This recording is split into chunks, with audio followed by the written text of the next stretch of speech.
Two of the sweetest words in the NBA language. 3-0. This is Locked On Nuggets. You are Locked On Nuggets, your daily Denver Nuggets podcast. Part of the Locked On Podcast Network, your team every day. Welcome to Locked On Nuggets, your daily Denver Nuggets podcast, part of the Locked On Network, your team every day. Thanks for making us your first listen and joining us on whatever platform you prefer, whether you're listening to us on Spotify, Apple Podcasts, another podcast application, or if you're checking the show out on YouTube. Best way to support the show, hit that like and subscribe button on YouTube. It is a great way to reflect your support for the show. Send the show to somebody that you love. We're the best gift really that you can give. Mother's Day is coming up. Send the person in the mother in your life that matters to you most the gift of Locked On Nuggets. My name is Matt Moore. I'm the senior NBA writer for the Action Network, joined by Adam Mares. He's director of content at DNVR. You can catch the pre- and post-game shows before every Nuggets game and after every Nuggets game and in between Nuggets games at DNVR. Make sure to check that out, as well as check out the DNVR bar, best place for you to watch a game in the city. You want to be amongst like-minded fans. You want a great atmosphere. You want fans chanting from Michael Porter Jr. You should go to the DNVR bar. It was great on Friday, man. This last one, that was one of the best days. Josh Whittinger says, "You're the mother in my life, Matt." Well, thank you, Josh. Eat your vegetables. Wear a coat. On today's show, we will recap the Denver Nuggets' very impressive, in my opinion, win over the Minnesota Timberwolves in Minnesota to go up 3-0 in their best of 7 first-round series. As a reminder, no team has come back from a 3-0 series lead. I'll just knock on wood for y'all right now. Not too worried about it. We'll talk about the hero of the game, Michael Porter Jr. We'll talk about the overall performance. We'll get into all that. In the last segment, we'll ask what the series has or has not prepared the Nuggets for the rest of the playoffs. Okay, let's start here. I responded. I quote tweeted a tweet from Mike Singer recapping the game yesterday. Denver Post Mike Singer, in which I just replied to the overall kind of tone of the game, and I just said one word, which was Spursian. And that to me, Adam, was the way that this game went. Is that my wife was kind of confused. She was like, "Why do you say that?" And I was like, the Spurs are not the Warriors. They are not putting Steph back in up 30 to go hit another 4 3-pointers and bomb and do all sorts Wait of a stuff. second. Hey, man, you're doing this thing. Just 2 games ago, you said it was warranted for the Nuggets to put Jokic in 27, up 27 with 7 minutes to go. No. I'm just talking about the tone. I don't mind putting guys back in. I'm talking about the tone. The Spurs were always just they very rarely did they blow you out. If they blew you out, the Warriors like to put you on tilt. Yeah, when you were up, they wanted you to be on tilt as well. Yeah, and they love running it out. The Spurs were just we're totally fine winning by 10. Just gonna win by 10. Oh, you made it. You got it to 5. That's cool. Back to 10. Oh, you got to 2. Oh boy, this is getting tense. Yeah, back to 8. They handled their business. It was very workmanlike. It was very professional. In a playoff road environment, the Nuggets went on the road and went up 3-0, and that to me is impressive, Adam. It is impressive. More impressive, though, is just the way they did it, and really the way this whole series has gone. It's just been such a team performance where different guys have shined. I think game 1, it was Bruce. Game 2, it was obviously Jamal Murray. And game 3, it was Michael Porter, who I know we'll talk in depth about. But this game, if you just go through the box score and look at it, 14 points for KCP and AG, 18 points for Jamal, 10 points or 20 points for Jokic, 25 for Porter, 12 for Bruce, 8 for Jeff, 9 for Christian. Everybody scored almost evenly relative to the minutes they played. To me, it was just this might be the first 3 games of this playoffs, might be the most consistently the Denver Nuggets have played team basketball. Not great basketball. We've seen a lot of great Murray-Jokic 2-man game. We've seen a lot of Jokic carried him through this stretch or somebody carried him through a stretch. But to me, when you just look back at these 3 games, yes, Murray had a 40-point game, and that second game was a superstar game. But outside of that, and even in that game, this has been a very balanced approach where the team is just playing connected and everybody seems to be on the same page, rowing in the same direction. And to me, that's what's so exciting about where the Nuggets are right now. Yeah, and I thought they responded to all the runs that they made. They stayed committed to all those tactics. They never really got off of their axis, which I think they did a little bit in game 2, second half, third quarter. They didn't really get off their axis in this game. They stayed very even, very level. and execute at a really high level, which is what you need in the playoffs. That team contribution, like I want to kind of like hone in on that a little bit more, because there are times in the regular season when it did feel sometimes like, man, what's this team without Nikola? And obviously Nikola was a big part of last night. Yep. But all of those guys stepping up and producing, performing, hitting shots, making defensive plays. I loved KCP's defense last night. I really loved KCP's defense. It was something that I noticed over and over, especially late in the game. He did a really good job of like multiple things where either when he was on Ant shutting down drives, or Ant got Jamal on an island and he helped over and kind of like he shaded away Ant from the side that he wanted to get to. Just like these, like everyone on the Nuggets can contribute in different ways. It's one of the things that like I had kind of advocated for a little bit more of pure role player-ism, and the team had always kind of pushed back on that, which is like, you need guys to be able to do a lot of things if you're going to succeed. Because if you're one-dimensional, you're the Cavs, to be perfectly honest, in a lot of ways. And like the Nuggets don't have that, where they do have guys that can contribute in multiple ways. I continue to really marvel that Jamal caps off a 40-point game, comes back in the next game and goes for 18, 6, 9 assists in this game. And I thought some of his passes were really smart and good. They're getting multiple level contributions from so many guys, and that's a really promising sign. And there will be, a pushback from a Western Conference contender fan would be like, well, yeah, it's versus the Timberwolves. But I would just say, like, Hawks took game 3 off the Celtics. That's a worse team, I think, than the Timberwolves, to be perfectly honest with you. And the Nuggets, historically, if nothing else, like, this is a reflection of the difference in this team than previous teams, in that there was no let up. There was no extending the series. And it wasn't like they overextended themselves. They just took care of business and got a win. And also, I mean, first of all, it's hard to beat any team 2 times in a row. You say that all the time in the regular season, but in the playoffs, 3 times in a row, it's tough to do. And then on top of that, if it's not like they're squeaking out wins, they're winning the ways they want, and they're winning comfortably. I mean, Nikola Jokic has been brilliant in this series, but he's also not had to tap into a higher gear.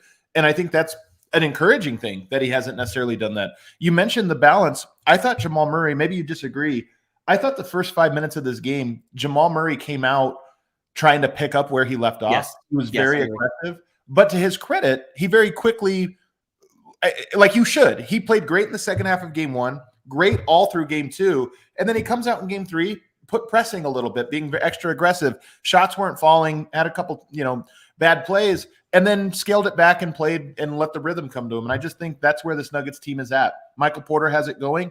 He gets a little aggressive. Jokic has it going. He gets a little aggressive. But nobody steps so far outside the lines that's unwarranted. And that to me is just, I mean, we haven't seen it from this Nuggets team to this degree. If we get into some of the basketball stuff, one of the reasons I was so confident in the Nuggets in the series, I was confident coming in, but after game 1, I was very confident. And a lot of that was, once you see it play out, you start to think about what are all the various adjustments that the Wolves can make. And just none of them were things Denver couldn't adjust to. And one of those is they put Rudy Gobert on Jokic last night, which I was a little surprised by. I think the better option, because Karl-Anthony Towns is so bad as a help side defender. He does not read the court well at all. Yeah. And Jokic, I think, is able to kind of get to his spots with him sort of lingering, because he doesn't know how to like play that in between game. Gobert does. So I was kind of surprised to see that Chris Finch went back to Gobert on Jokic. I think it was the wrong call, and I'm curious if they try something else in game 4. But at the same time, part of why I'm so confident in the Nuggets is even that, though it might be better, Denver will just adjust their game plan and be able to attack differently. So I do feel like Denver has Minnesota in a pick your poison situation. I think you're the one that mentioned this, that one of the reasons they might move Gobert onto Town, or on the Jokic rather, is because of the amount of energy that Towns is using to defend Joker. Yep. And I think that was kind of part of it, is like give Towns an easier assignment so that he doesn't have to do these type of things. I think a lot of this, whenever I watch Nikola versus Rudy, I don't like watch Rudy and be like, wow, he is making all these mistakes. It's not like Rudy's playing badly. It just doesn't matter. Like there's nothing you can do. Yep. It's just, let me put it this way. If Rudy Gobert can't stop Nikola, no one can. Flat out, period, and dot. Yeah. You kind of shaking your head. Well, what I think is the one thing that gives Jokic a hard time, and I still think this does, is if you're able to put a good defender on him, somebody who's really good one-on-one defensively, can take charges or whatever, and then you have a good help side rim protector behind him. The problem is yes, they have two bigs, but Cat is horrible guarding Jokic, and he's horrible helping on Jokic. Like, he's bad at both of those things, and it really is. I just have a lot of sympathy for the Wolves right now, and like I shouldn't, because like they're paying on that starting unit a lot. I'm just like, well, you guys just cannot find any answers here. This is the thing, is that teams have to grow, and to me, this is such a fascinating series because I'm watching the Wolves not realize what they don't know. Like this is them. They had they came into the series thinking, well, we're just as talented, like we play these guys. I'm as skilled. He's as skilled, this or that. And they don't realize that there's something else. There's this other layer, and actually multiple layers to it. And this is a series that I think is revealing that. And to the point about Karl-Anthony Towns guarding Jokic, he didn't guard Jokic last night. He went for 27 points on 10 of 17 shooting with 7 rebounds. Actually had a pretty good game individually. But yes, unfortunately, they need him not to rest while he's not guarding Jokic. They need him to help while he's not guarding Jokic. And I just don't think he's locked in enough to be able to do that. On the other side, we'll talk a little bit about Michael Porter Jr., who had an absolutely phenomenal game, one of his best playoff games of his Nuggets career. We'll do that when we return on the other side. But first, I need to tell you about Nissan's most electric player of the week, brought to you by the all-electric 2023 Nissan Ariya. It's got to be Jamal. 40-point in his first playoff series back from the injury, an electric performance in front of the Ball Arena crowd. His assist rate has been absolutely phenomenal over the last month of the season, has continued throughout this series. Having a secondary playmaker beyond Nikola that is able to make the kind of reads that he is, I think he's playing even better with the bench. That's really impressive considering how much that unit has struggled. He's been there. And I will say this, like Murray's, the emotion and the way that he exhorts the crowd in those Ball Arena games, to me, it matters. You need somebody to do that. And I think there will probably be moments when Jokic will celebrate as we get deeper into the playoffs, but Nikola doesn't do that as much as he used to. He just doesn't. He saves. He did it though with Michael Porter's dagger. Yeah. He let out a big, fist pump. The big fist pump that came over to him. Look how much this team is growing together. It's true though, man. It's true. Story. It's true. That wasn't sarcastic. Well, it sounded sarcastic. Well, that's my normal tone of voice, so I can't do anything about it. But Jamal is definitely your Nissan Ariya electric player of the week. Brilliantly fierce, fiercely elegant, stunningly powerful, elegantly powerful. Delivers on the duality of fierceness and elegance.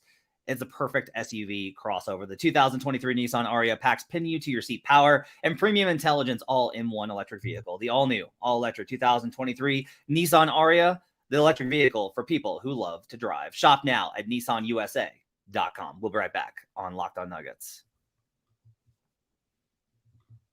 Back here on Locked On Nuggets. Thanks for joining us and making us part of your day. Appreciate you guys being with us. Did you ever watch The Simpsons? Yeah, I mean, you're going to draft me a reference I'm not going to get, though. You're not going to get. There's a Lollapalooza episode early in the series where one of them says, "Way to go," when they're chatting at a band. He says, "Are you being sarcastic?" And the guy says, "I don't even know anymore." Yeah, that's me. That's you.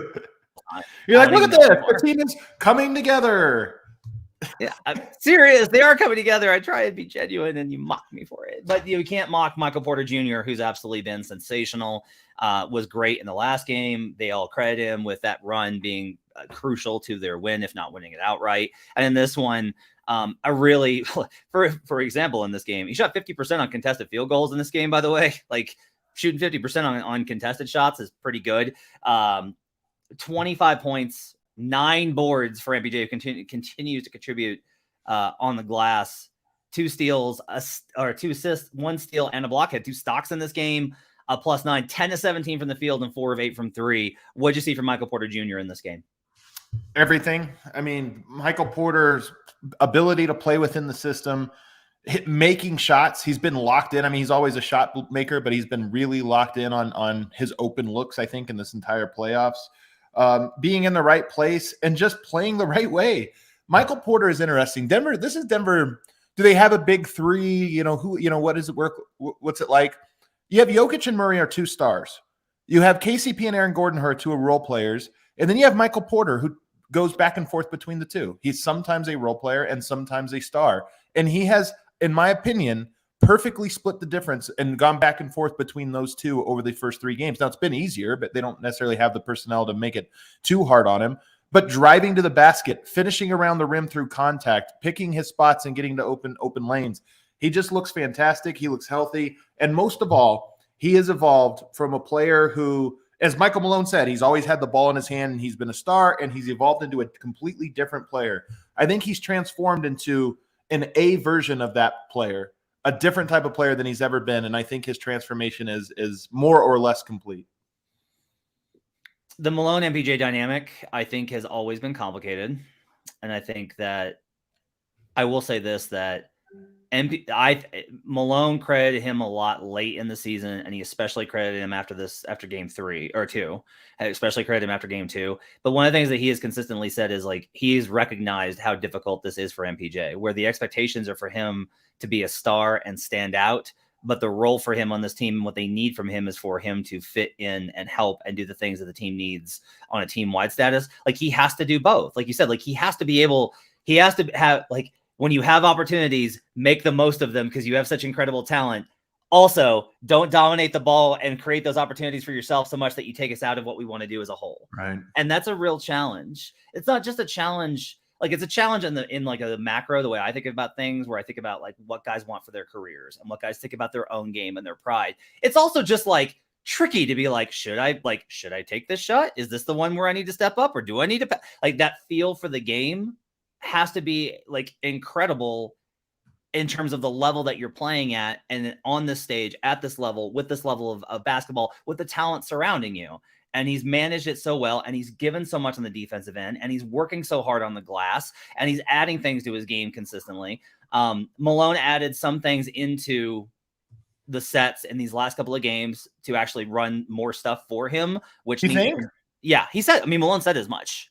But he's put some things into his offense. Yeah, Malone talked about that. And I think it's like they did a little bit, and now it's like they need to really be like, there needs to be steady diets. I think this is where fans get frustrated, and understandably so. There are not periods of steady diets of stuff for him, and there needs to be more because of the level that he's playing at. Like, he's that work, and like it is with any player, like it works until you're missing shots. Like if I want to compare him to an all NBA caliber guy, 1 year, but still, like, he's thought of on this level, like Chris Middleton, right? Like, Mid always has to balance between playing alongside Drew and Giannis and being like secondary to Giannis, but also being like a guy that creates on his own. Like, that role is something. Now, Mid's always had like a really good feel for that, because I think Mid has really good feel for the game.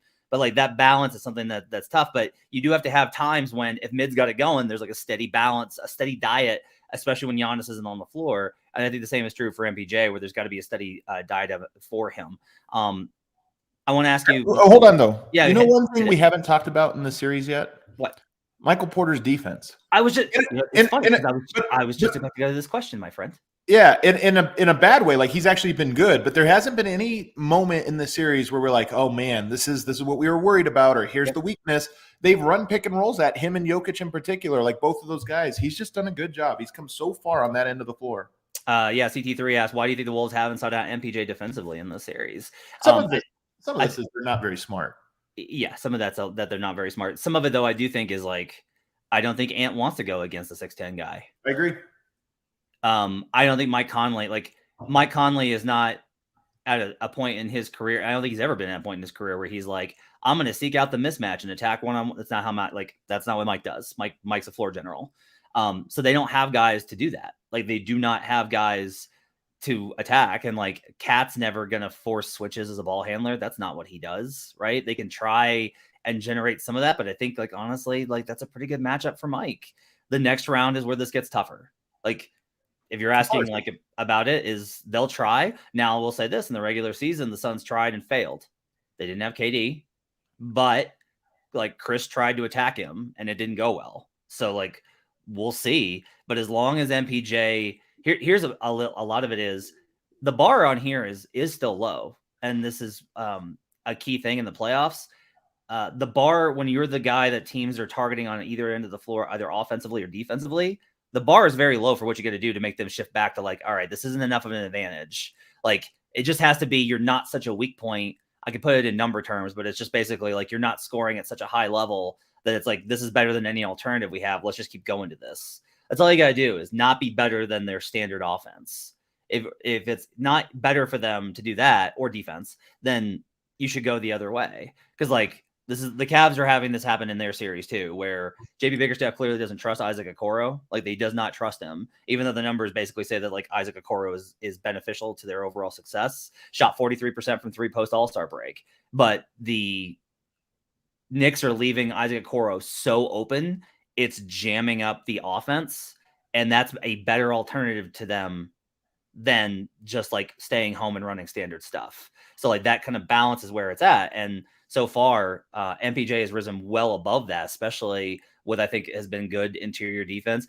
Like, he's had some plays where like he's gone for a block and foul. Those are good fouls. Like, go for the block, present rim protection, make them know that you're going to challenge them inside. And even if you get a foul for it, that's fine. Yeah.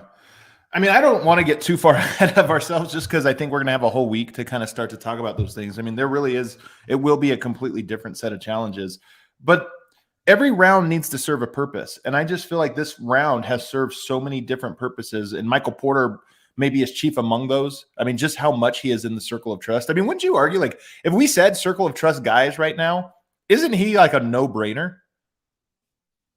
Yes, 100%.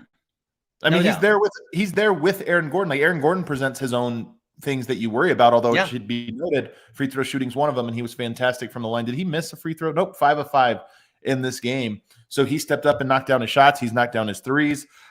He's been great. But I just look at it and I go, Michael Porter going from what he was the last time we saw him healthy, which, by the way, was 2 years ago, to a guy that I'm like, yeah, he's a no-brainer circle of trust guy.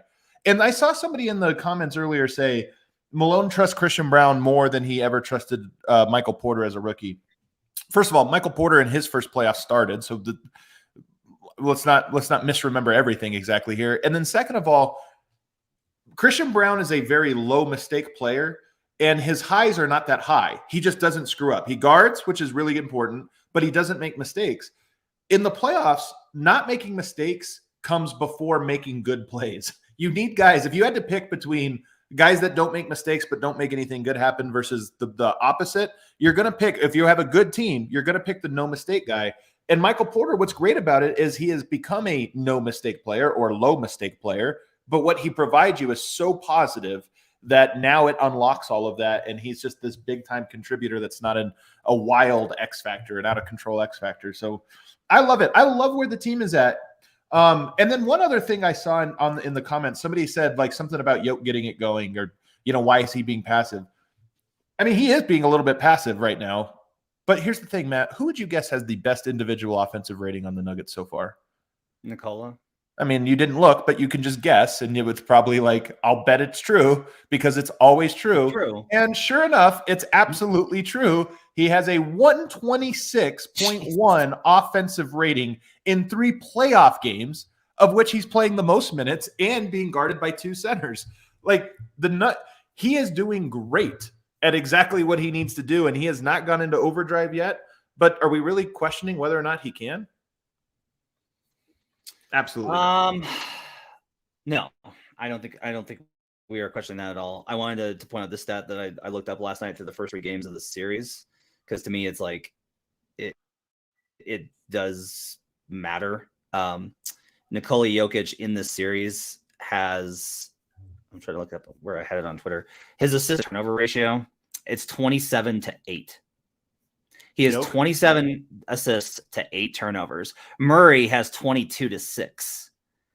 And I have long said this, and I will return to a tried and true adage, Adam. When the Nuggets don't turn the ball over, they win. Like, if you don't give the opposing defense transition opportunities versus in scramble mode or in uneven numbers, the defense is not only good enough, it is well good enough because of how good the offense is.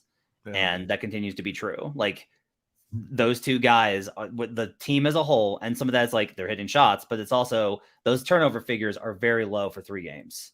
Like, they have not turned the ball over versus a Wolves team that Malone constantly harped on. They want to turn you over. And that's a credit to, 1, the coaching staff for emphasizing that, and 2, for the Nuggets taking it to heart and playing serious and not letting giving the Wolves easy opportunities to score. Yeah. Nuggets, by the way, a 105.9 defensive rating through 3 games. Now, they're not going up against a very good offense. I mean, that's some of this you have to kind of put it in a proper perspective. But the fact that they've been able to be not just good, but phenomenal defensively in aggregate in the series is no small thing. On the other side, we'll get into what the Nuggets can learn from this series going forward, what it's proved about the Nuggets, what it hasn't proven.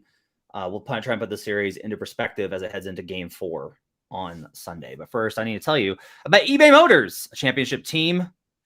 It's all about making sure every player is a perfect fit, and boy, do the Nuggets emulate that right now. It's the same when it comes to your vehicle. Every part needs to fit just right. So the next time you need parts with accessories, head to eBay Motors. With eBay Guaranteed Fit, you can be sure every part you need fits right the first time around. Just add your ride to My Garage and look for the green check to know that the part will fit or your money back. Because just like in sports, confidence is the name of the game when you shop on eBay Motors. And with over 122 million parts to choose from, you'll be back in the game in no time. After all, it's easy to bring home a win when the right parts are guaranteed. Get the right parts, the right fit, and the right prices on ebaymotors.com. Let's ride. Eligible items only. Exclusions apply. We'll be right back on Locked On Nuggets.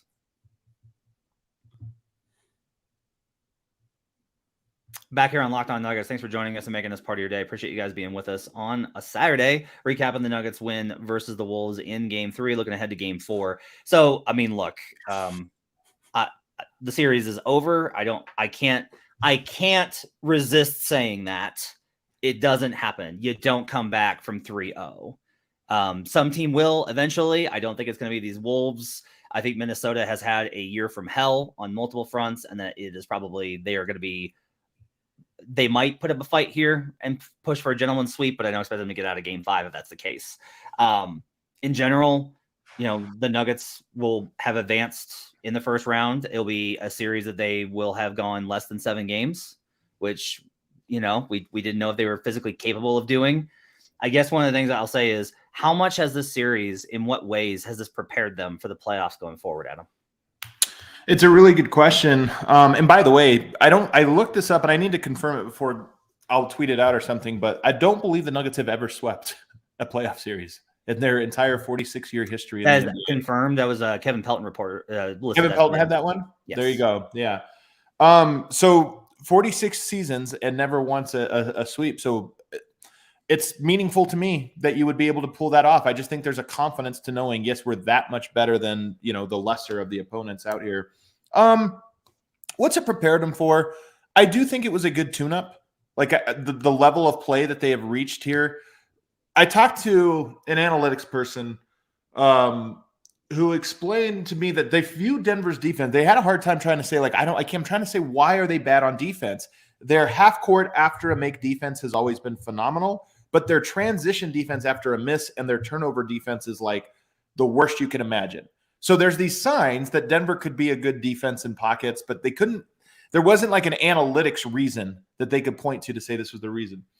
Denver not having turnovers and then just upping their, miss shot, get back and guard, to me, it likely means the hardest thing to quantify is effort. And I think it means there's something to Denver can play good defense. It just takes a lot of effort. And in the playoffs, you're using all of that effort. So for me, what's one thing that prepared them? Their defense has been really good in large part because they've shown they can limit turnovers and because they can sprint back, match up, and play good half-court defense. That's all true. I like that they've done such a good job of being locked in. Their rotations have been very sound. Even when the Wolves tried to space them out, they did a very good job of rotating the corner. I don't think I actually meant to mention that last game in Game 3, and there was one last night as well. MPJ has made a couple of rotations to the corner. These are like little, one plays, right? One plays that don't result in it's not like challenging at the rim or anything. He has made some of the best weak side rotations of any Nugget in the series. And that's very noticeable because I had mentioned before that they were going to try and get him, like the teams were going to challenge him off ball. MPJ has made some very good closeouts, not giving, he closed out to the corner without giving up the baseline. That's it is such a huge deal for this defense. If you deny the corner 3 and you don't let them get baseline so that the rim protection isn't a problem, that they have to go back to the middle into what's a crowd, that it plays so much better to the strengths of the Nuggets versus the weaknesses. And it's stuff that every NBA team tries to drill over and over and over again is don't allow the corner 3 and don't. And if if you're closing out there, don't let him get the baseline. And MPJ has done a really phenomenal job in those situations, and that to me is like very noticeable. It's harder, by the way, than people think. Not just physically, but I think the reads are a lot harder than people realize in today's NBA. Teams are very good at disguising those actions, and they happen quicker than it seems on TV. And you're also trying to anticipate not only help on the middle on the roller, but you're also trying to anticipate if a shot goes up, you getting the rebound. You don't want to be all the way in the corner. If your job is to try and crash the glass, you have to balance this. Like, I don't know, people. Breaking news: the NBA is hard. Yeah. Just like a little heads up there, the NBA is difficult. I'm looking this up right now because I was curious about it. Okay, the Suns in the regular season had the 11th best opponent turnover rate. Just something to kind of put on the horizon. That's don't want average though. We don't want to start previewing. Also, most of that season came with Mikal Bridges, one of the best at that. So I wonder. I do wonder.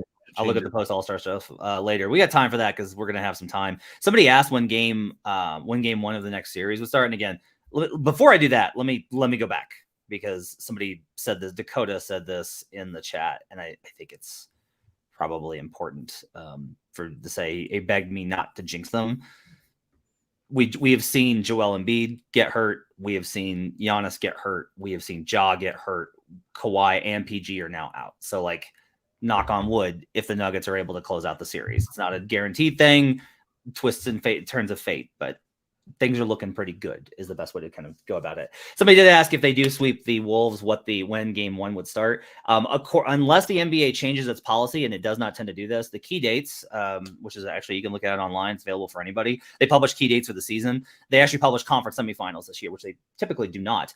Game one, the earliest start date would be next weekend.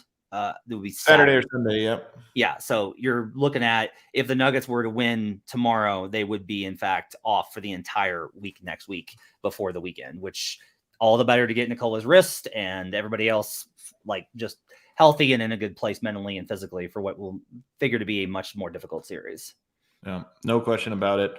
I also think, Christian Braun getting his first rookie playoff minutes in this environment is big, and he was fantastic in that game. I think him having a good game in the clutch is important.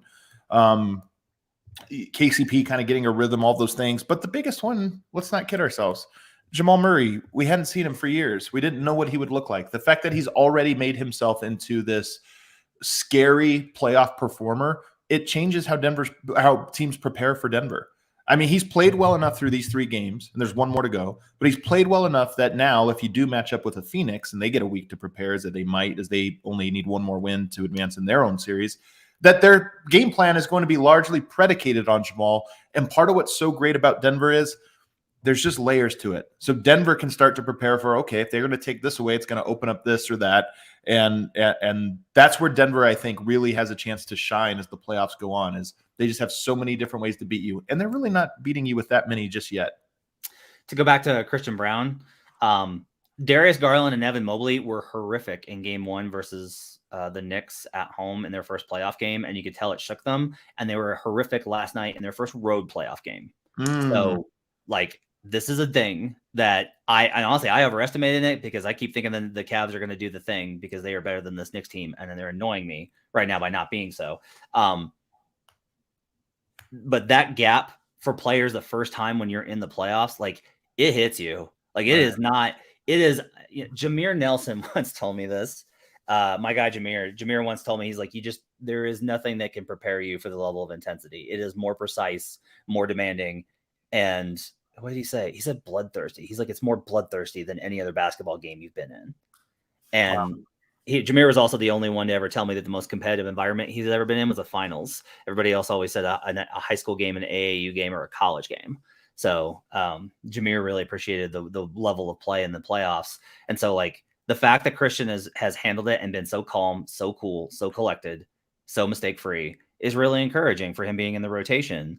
And that means that you don't have to, like, because there's always a concern with rookies that you're going to get here. And it's like, well, not quite ready yet. And then you get to remove them, right? Like, they were planning on being in part of the rotation, not quite ready yet, not the moment for them. And then they go out. Christian being ready for this moment is really big because of all the things that he brings physically and energy wise, and just the physicality that he plays with every game. Yeah. I mean, he's been great, man. And just ready to go. And I'm really not that surprised by it. I was surprised by the shooting in this last game because he hit some clutch buckets. Might have been a little lucky or whatever, but he just went hard, and that's what's needed. I will say as we look ahead a little bit here, and one thing if Denver can do more to sort of give us confidence going into a week off. First of all, closing out is big. They always say the closeout game is the hardest one. I don't know if that'll be true in this case. We'll find out.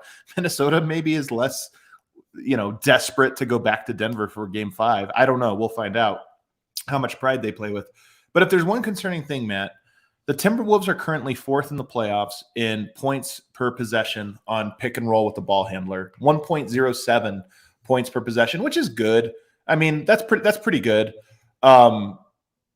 It means Denver hasn't been necessarily super effective there, but they don't run it nearly as much as the Phoenix Suns do.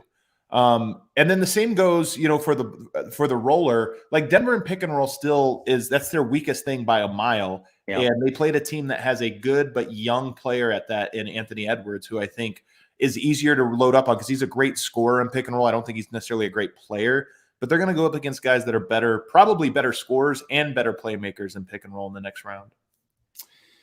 A little heads up, if you want to know the odds makers' view on this series, the Jeff Sherman, who works for the Westgate Superbook, one of the best sports books in the world, they do make their own lines versus a lot of the copy offshores. Westgate Superbook has opened a Suns Nuggets series already. Continuing on them finishing out both series. The Phoenix Suns are minus 125, so they are favored in the series versus the Denver Nuggets. The Nuggets are plus 105. Just barely though. That's like 51-49 or so, 52. What would it be exactly? Do you know how to calculate that? I can do it real quick. I'm guessing it's like 52-48. Minus 125 is 56%. 56, okay. And plus 105 is 49% for the Nuggets. So there's about we split the difference there. We'll say they have it basically 53-47. Yeah. And that's with the hold accounted for. So yeah, I would say 53-47 sounds about right. So I feel better than that. I'll say that. I mean, we'll get there when we have a whole week to prepare for that, but we'll get there. We need to have an entire episode of why Adam and the Nuggets feel good about the Suns matchup, which is not a wrong thing. I just think it's really fascinating. It's good. Like it's Optimism Monday. Maybe Denver looks good though, Matt. I mean, the number one thing to say is that we're 1 week into the playoffs, right? They started last week. We're 1 week in, and we had questions coming in about how much rust will they have, how serious can they be, all these different things. And I just feel like they've answered them all. Every single one of them to the best that they could, given that their opponent was the Timberwolves or what have you. But Denver has answered all of them, and they look once again like not like a true contender. I mean, honestly, Matt, has any team looked better than them in this playoff so far? It's only 1 week. They've looked the best, I think, of any team in the playoffs. And that's just all you can ask for at this moment. Doesn't mean a whole lot, but it does mean something, and it's definitely better than the opposite. Okay, that's going to do it for Saturday for Locked On Nuggets. Thanks for joining us, folks. We'll be back on Monday. We'll recap whatever the outcome of Game 3 is. If the Nuggets win, we'll start looking at the Sun series. If not, we'll look ahead to Game 5 back in Denver versus the Minnesota Timberwolves. Make sure to follow us on Twitter at Locked On Nuggets. Check out the YouTube page. Give us a like, review, and subscribe. If you're going to watch the game tomorrow, check out the DNVR bar. Best way for you to watch the game. We'll see you guys again next time on Monday on Locked On Nuggets.